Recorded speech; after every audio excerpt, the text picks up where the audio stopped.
Hello everyone, welcome to my kitchen. My name is Michael and today we're going to do pickled beets. I've got some beets here that I got at the farmer's market and this is roughly 3 pounds of beets. This is going to be a small batch that we're going to make today, and the bonus, I'm going to show you how to process these so you can can these for shelf stability.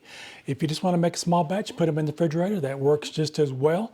But if you want to learn how to can them as well, we'll go through those steps for that. So I've got my beets here and we're going to leave these intact. If you have the ones with the roots on the bottom of them, just make sure you cut the roots off. And if you get them in the store and they have the greenery at the top, cut that off. And we're going to leave these whole. I have taken these with the brush, a vegetable brush at the sink, and I've given these a good scrub to get any dirt off of them. And I'm going to put them in this pot here.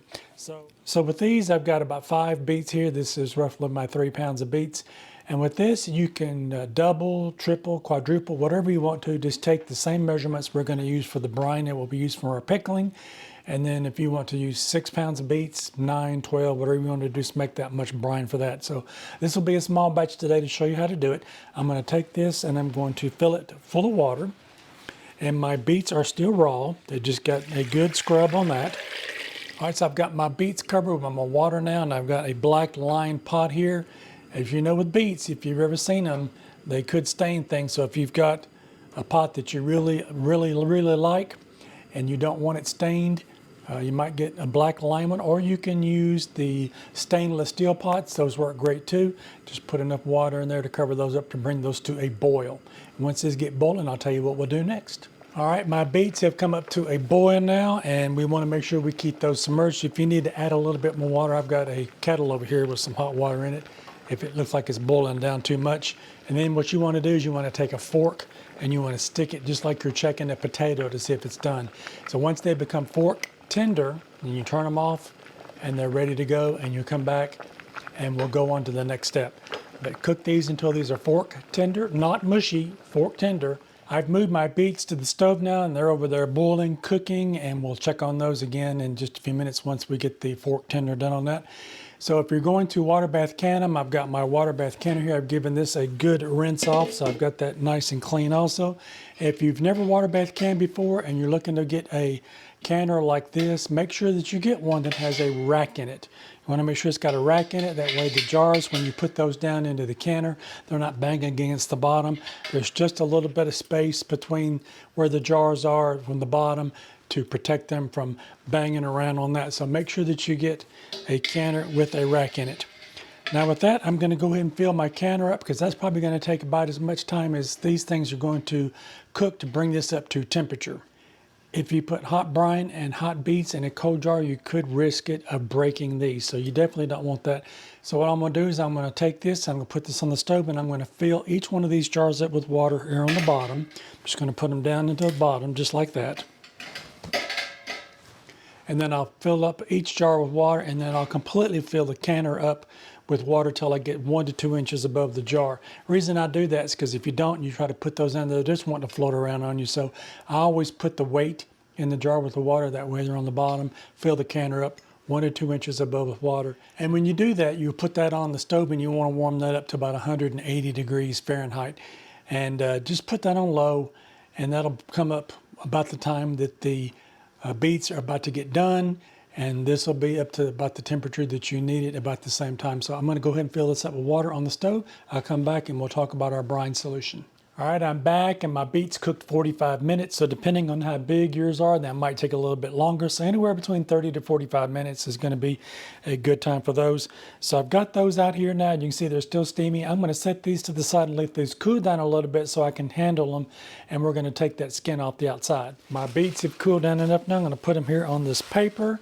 And you want, if you're cutting them on your cutting board, you make sure to put something down because this will stain your cutting board. And you definitely don't want that. I'm going to go give this a rinse out. We'll come back and we'll work on our beets. Now with our beets, I'm going to wear some gloves because I don't want my hands stained as well. And I'm going to take it, I'm going to cut this root end off just like that. I'm going to come here to the top, and where the greens were attached, I'm going to cut that off just like that. And with that, we want to just pull the skin off. It should just come right off very easily. So go ahead and peel the skin off of your beets, and we'll come back and we'll start preparing them to be canned. Now, if you're having some of them that are having a little bit of problem coming off, you can definitely take a potato peeler and come in and just take the rest of that skin off just like that. All right, I've got my skins off of my beets now, and you can do it one of two ways. If you like the ones that you see in the store that are sliced with slices, where they're a little round disc, you can definitely do that. Or I'm going to cut mine into chunks, and I'm going to cut those into about 1/2-inch chunks of those, and that way they'll be easier to pack into my jar.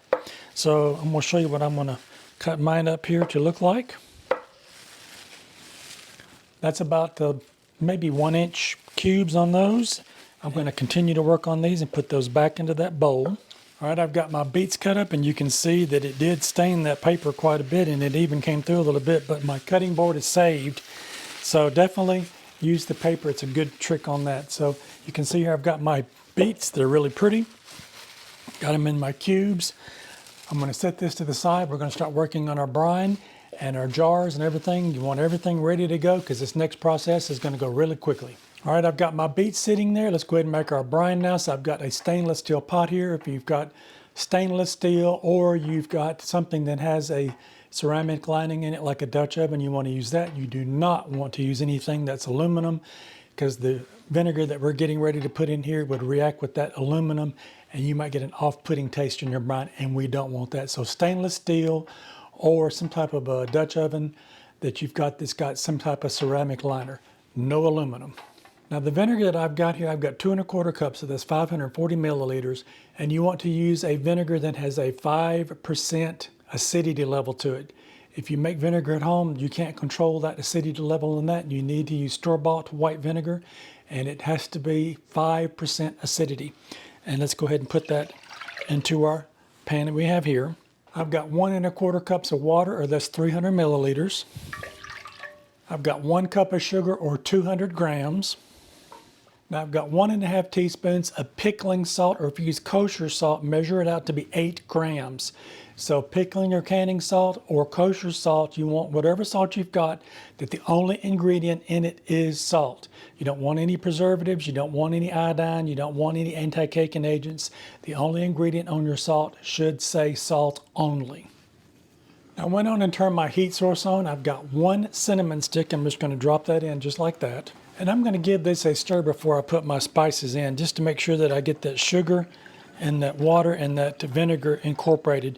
And we're going to bring this up to a boil. I'm going to go ahead and put this in just a second, but I'm going to see if I can't get some of this sugar dissolved before I put this basket in. Now, I've got this spice little basket here that I've got, and if you don't have one of these, you can definitely use some cheesecloth. I'll put the link in the description box below where I got this at.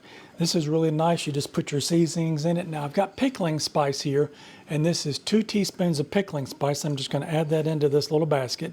Now if you don't have these, you can definitely use cheesecloth, but make sure if you get the cheesecloth that you get one that's got a real tight weave on it, because we're going to pull this out as soon as this is done. So I'm going to take this now and I'm going to drop this down into my vinegar water solution. We're going to bring this up to a boil. All right, my spices and my brine now has come up to a boil. I'm going to turn this down and I want this to simmer for 5 minutes. All right, we're just going to have that to a gentle simmer there.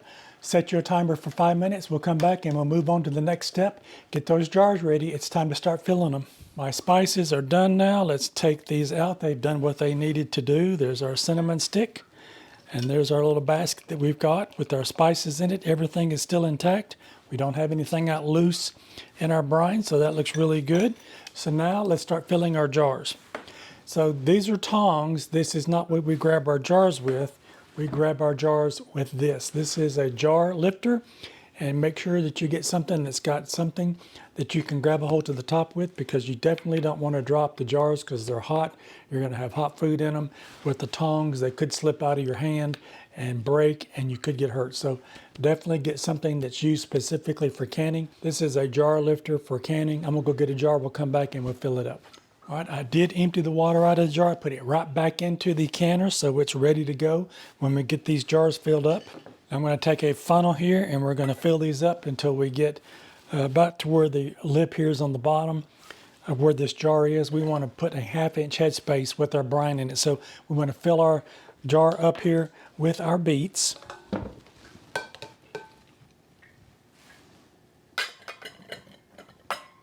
I'm gonna grab a hold of it because it's hot and I want to give that a shake down so that I can get those beets kind of moved down around in there. And let's see, I might use another couple or two or more of the beets. We want to fill this jar up, like I said, but we don't want to go any higher than right here. So let's grab a couple more pieces. Give it another shake to kind of get some of that settled down in there. That looks nice where that is. I'm going to take my funnel again and I'm going to grab some of my brine. I'm just going to give that a little bit of a stir to make sure that we get all of those seasonings mixed together and that sugar and that vinegar and that water all combined together. I'm looking for a 1/2 inch headspace on the jar. And what that means is you want your food and your brine to be a 1/2 inch from the top. And so this is the tool here that you can measure that with. Each one of these little measurements is 1/4 inch. So if I put that on the edge of the jar, at a 1/2 inch, that's where we want that brine to come to. So I'm going to fill my jar up now with my brine.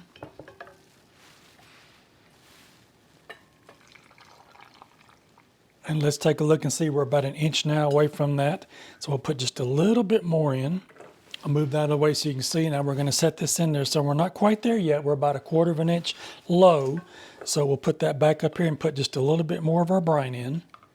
All right, I got my 1/2 inch that I need. Now I'm going to take the other side of this tool. This is the debulber part. And we've got some air pockets down here in the bottom. I want to see if I can turn this around.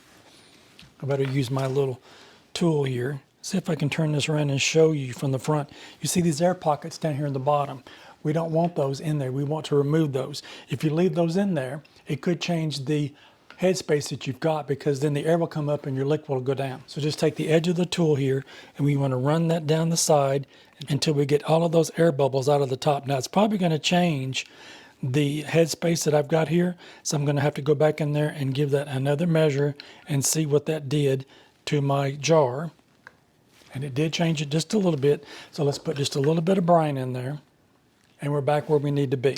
Now I've got a paper towel here and I've got some vinegar. And we want to clean the lid. We want to make sure that there's nothing on the lid that's going to prevent that lid from sealing. So just give it a good wipe around. It'll be another test to see if the jar is cracked or broken. Now I've got my jar lids here. Now the jar lids are a one-time use only, and I've had those sitting on the stove. I warm those up just above room temperature. You don't want to boil them. Back in the day when I learned how to do this, you had to boil them, but we don't do that anymore. So just bring them up above room temperature. Now I'm going to take the ring and we're going to put that on, and we want that to be fingertip tight. So we're going to tighten that down till it stops. And then we'll grab a hold of the jar and I'm going to hold it down here and I'm going to twist it until it stops. That's fingertip tight. Now we'll take our jar lifter. I'm going to put that back in the canner and I'll come back and we'll see how many we have. All right, I've got my last jar here and I did get 4 of them filled up. So let's put that on there like that.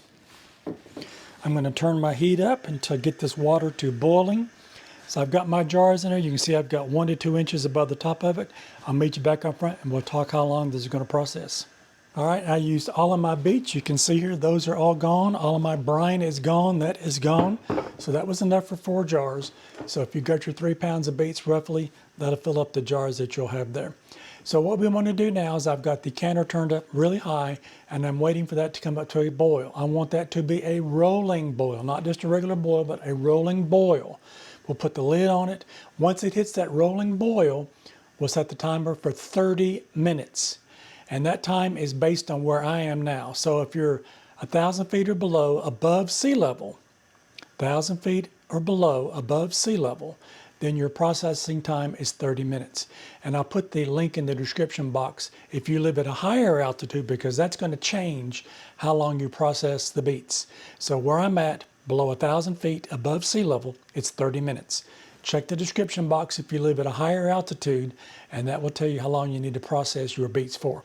So once they get 30-minute timer goes off, we'll turn off the heat source to your stove, remove the lid, and we're going to let the jars sit there and acclimate for about 5 minutes before we take them out.